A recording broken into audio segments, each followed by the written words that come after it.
Depuis la Révolution verte, dans la période d'après-guerre, grâce au progrès de l'industrie des machines de guerre, tanks, et de l'industrie des armes chimiques, s'est opérée une transformation de l'agriculture des pays développés et en voie de développement, guidée par la recherche de haut rendement.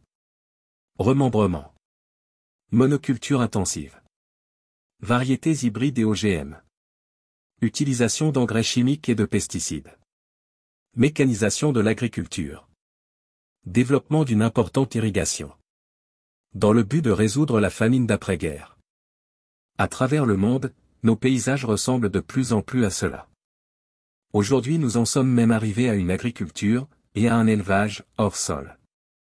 De ce fait, notre production est standardisée. Nombre réduit de variétés. Adaptée à son transport. Sécurisée par l'ajout de nombreux additifs. Pour alimenter nos villes surpeuplées, dont les activités sont essentiellement tertiaires, dépendantes des approvisionnements extérieurs. Des villes de plus en plus grandes et denses. Les campagnes se vident. Diminution des terres arables. Augmentation des surfaces bétonnées. En France en 2010, 77,5% des gens habitent en ville, plus 19% en 10 ans. Dans le monde, 54% de la population vit aujourd'hui en ville. Avec une augmentation de 3% par an, on atteindra 66% en 2050. Ville pourvue de grandes surfaces. Nombreuses références de produits alimentaires ou autres. En provenance de toute la planète. En 2015, en France, de leur point de production à notre table, nos aliments parcourent en moyenne 2000 à 4800 km. Un pot de yaourt peut parcourir 9000 km. Nos coquilles Saint-Jacques de Bretagne sont envoyées en Chine, pour y être nettoyées avant de revenir en Bretagne. Le saumon de Norvège est envoyé en Chine, pour être découpé, et emballé, avant d'arriver dans l'assiette du consommateur norvégien. Si on additionne les kilomètres aliments qui constituent un plat, nous pouvons arriver à des chiffres ahurissants avoisinant les 30 000 km. Ces marchandises sont totalement dépendantes du pétrole. Transport. Intrants pour l'industrie agroalimentaire. Médicaments de synthèse. Plastique. Énergie fossile à la base de notre civilisation actuelle. Mais nous sommes aussi gourmands en électricité. Éclairage. Appareils électriques. Data center. Industries diverses. Le nucléaire en réponse à cette demande de gigawatts. Près de 75% de l'électricité en France. Près de 12% dans le monde. Tout ceci repose sur le développement des sciences. Mathématiques. Physique. Chimie. Biologie. Technique. Technologie. Infrastructure. Rationalisation. Source de progrès. Transport. Médecine. Télécommunications. Confort matériel. Qui a permis l'émergence d'une société d'abondance. Modèle de société copié par les pays émergents. Chine. Inde. Brésil. Russie. Pays émergents dont le PIB par habitant est inférieur à celui des pays développés. Ils connaissent cependant une croissance économique rapide. Leur niveau de vie, ainsi que les structures économiques et sociales, convergent vers ceux des pays développés. Ils s'ouvrent économiquement au reste du monde. Ils opèrent des transformations structurelles et institutionnelles de grande ampleur. Ils ont un fort potentiel de croissance. Et le bonheur dans tout ça? Surconsommation d'anxiolytiques. Burn-out. Chômage. Cancer. Alzheimer. Parkinson. Allergie. Nombreuses addictions à la société de consommation. Achat compulsif. Endettement. Omniprésence des écrans. Individualisme. Obésité. Selon l'Organisation internationale du travail, OIT, en 2020, environ 2 milliards de personnes travaillaient dans l'économie informelle, soit près de 61% de la population active mondiale. Ces travailleurs ont généralement moins de protection sociale et sont plus vulnérables à l'exploitation. Les femmes continuent de subir des inégalités sur le marché du travail. En 2021, l'écart de rémunération moyen entre les sexes était d'environ 16% dans le monde. Source, OIT.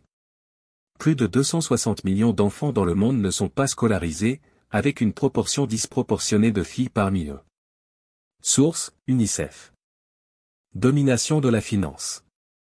Toute la monnaie provient du crédit bancaire. Prêt à taux d'intérêt. Libéralisation des marchés. Spéculation boursière.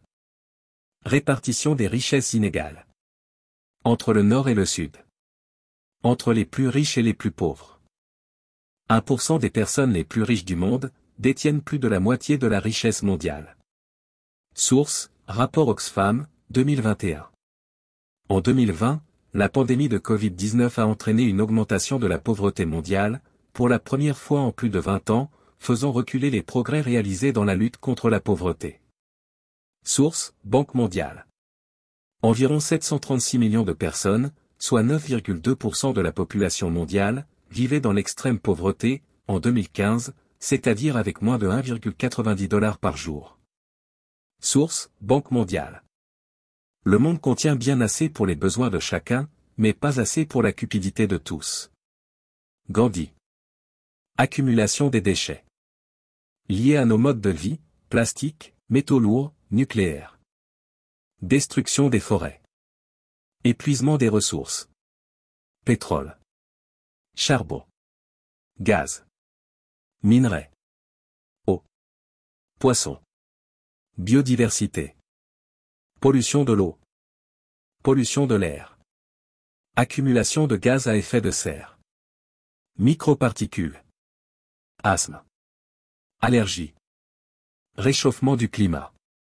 Fonte des calottes polaires. Des glaciers. Montée des eaux. Recouvrement des zones côtières, 50% de la population mondiale. Disparition de la faune vivant de la banquise. Multiplication des événements climatiques extrêmes. Sécheresse. Cyclones, ouragans, tempêtes, typhons. Inondations. En 2018, environ 8,3 milliards de tonnes de plastique ont été produites dans le monde, dont seulement 9% ont été recyclés. Une grande quantité de plastique finit dans les océans, provoquant des dommages environnementaux considérables. Source, Science Advance. Les émissions mondiales de CO2, provenant de la combustion d'énergie fossile, ont atteint un niveau record en 2019, atteignant près de 37 milliards de tonnes. Cela a contribué au réchauffement climatique, et à ses effets dévastateurs. Source, Global Carbon Project. Environ 1,2 milliard de personnes dans le monde n'ont pas accès à l'eau potable, et plus de 2,3 milliards de personnes n'ont pas accès à des installations sanitaires de base, en 2021. Source, UNICEF, WHO. État d'urgence. Fragilité de la vie. Espèce humaine en danger. Lorsque le dernier arbre aura été abattu, le dernier fleuve pollué, le dernier poisson capturé, vous vous rendrez compte que l'argent ne se mange pas. Chef Seattle 1854.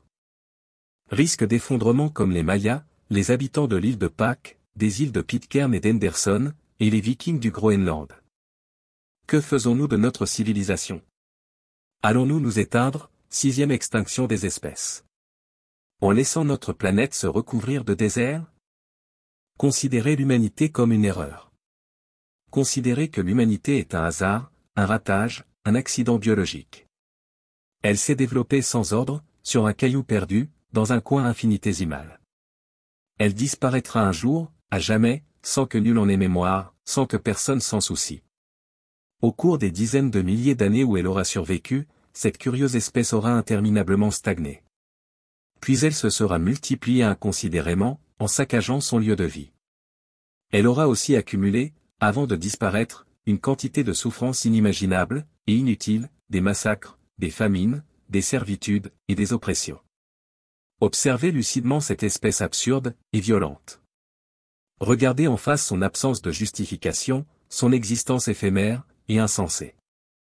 Exercez-vous à endurer cette idée, que l'humanité n'a fondamentalement ni raison d'être, ni avenir. Cela devrait contribuer à vous rendre serein. Car sur ce fond de non-sens, et d'horreur, l'éclat de tous les sublimes se détache. Nous pouvons considérer ce temps comme une transition. Changer de paradigme. Nouveau modèle de société. Intelligence collective. Élever notre conscience individuelle. Le passage au niveau d'existence, vert, ne pourra se faire qu'après résolution de l'égoïsme excessif. L'émergence d'une sensibilité accrue aux autres, d'une éthique globale, et d'une conscience écologique, pourra alors commencer.